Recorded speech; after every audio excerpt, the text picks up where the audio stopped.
Hi guys, आप देख रहे हो सुन रहे हो जस्ट टॉक।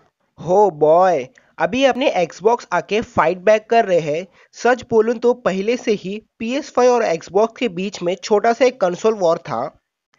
जब PS5 लॉन्च हुआ तो ज़्यादातर लोग एक्सबॉक्स की सीरीज की तरफ ना जाते हुए PS5 की तरफ जाने का सोच रहे थे। मैं भी ऐसी सोच रहा था, लेकिन माइक्रोसॉफ्ट वालों ने ये चीज़ को देखकर बहुत ही बड़ा अनाउंसमेंट किया है अभी। ये आके मेरे ख्याल से बहुत ही दिन से प्लान करके लॉन्च किए हैं शायद। अभी आके Xbox सीरीज एस करके एक छोटा सा कंसोल लॉन्च किए हैं। ये आके प्रीवियस सीरीज एक्स का एक लेसर वर्जन करके भी बोल सकते हैं। लेसर वर्जन बोलेंगे तो ये उससे पावर कम ही रहेगा करके आप अगर पूछते हैं तो वो नहीं है, ऑलमोस्ट एक इक्वल पावर। और इसके अलावा इसको डिजिटल एडिशन में ही लॉन्च करने वाले हैं।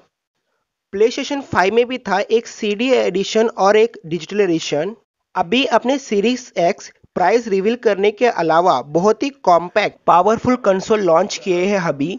इसको अगर आप हॉरिजॉन्टल में देखेंगे तो ये एक इंडक्शन स्टोव जैसा ही दिखता है। और बहुत सारे लोग ये पूछ रहे थे जो इसके ऊपर ब्लैक सर्कल है वो स्पीकर है क्या? वो स्पीकर नहीं, मेरे ख्याल से एयर वेंट रहेगा। स्टिल गेम खेलते वक्त बहुत सारा कूलिंग की जरूरत पड़ता है, थर्मल परफॉर्मेंस को कुछ होना नहीं चाहिए करके ऐसा डिजाइन बना के दिए होंगे। सीरीज एक्स से सीरीज एस थोड़ा अच्छा दिख रहा है। सीरीज एक्स से ये 60% छोटा रहेगा करके भी बोले हैं।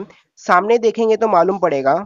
अभी तक इसको कोई सामने नहीं देखा है, सामने देखने के बाद इसके बारे में और बात करेंगे। और इसके पावर के बारे में देखेंगे तो सेम सीरीज एक्स के जितना ही कवर किए हैं। जीपीयू और ग्राफिक के साइड आएंगे तो थोड़ा कम करना ही पड़ेगा क्योंकि डिफरेंस दिखाना पड़ेगा ना। सीरीज एक्स आके 12 टेराफ्लॉप्स और सीरीज एस आके 4 टेराफ्लॉप्स है। प्रीवियस सीरीज एक्स में 16 GB रैम, लेकिन ये सीरीज एस में 10 GB रैम ही है। स्टिल ये आके 1440p 120 FPS पुश करेगा करके बोले हैं।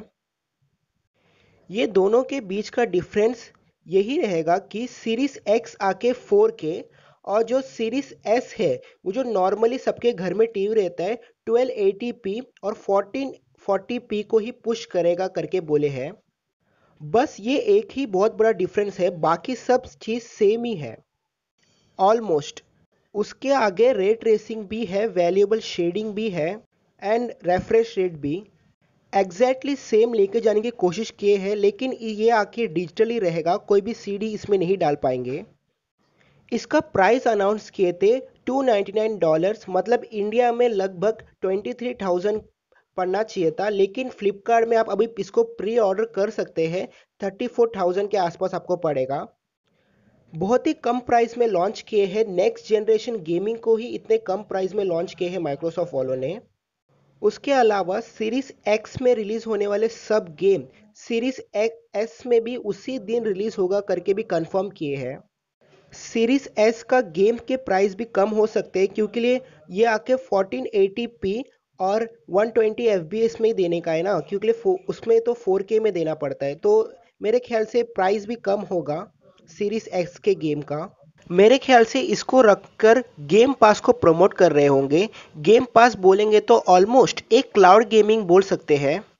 नोट 20 कोई भी यूज़ किया रहेगा तो उनको मालूम रहेगा कि वो क्लाउड में जाके एक्सेस करके कोई भी गेम्स उसमें से खेल सकते हैं। वैसा ही होने वाला ये भी शायद। उसको प्रमोट करने जैसा ही ये कंसोल लॉन्च किए होंगे और ये बहुत ही बड़ा स्टेप है नेक्स्ट जनरेशन गेमिंग को, वो भी इतना पावरफुल इतने सस्ते में देंगे तो इसका डायरेक्ट इफेक्ट किसको पड़ेगा? ऑब्वियसली सोनी को। ज़्यादातर लोग प्ले स्टेशन इसीलिए लेते उसके एक्सक्लूसिव गेम्स के वजह से। अगर वो भी पीसी को पोर्ट करेंगे तो एक्सबॉक्स जाना ही बेहतर रहेगा। कितने लोग एक्सबॉक्स सीरीज एस लेने वाले करके नीचे कमेंट करके ज़रूर बताइएगा। मैं आपको मिलता हूँ एक और ऑसम वीडियो के साथ, तब तक के लिए हैव फन गाइस एंड अलविदा।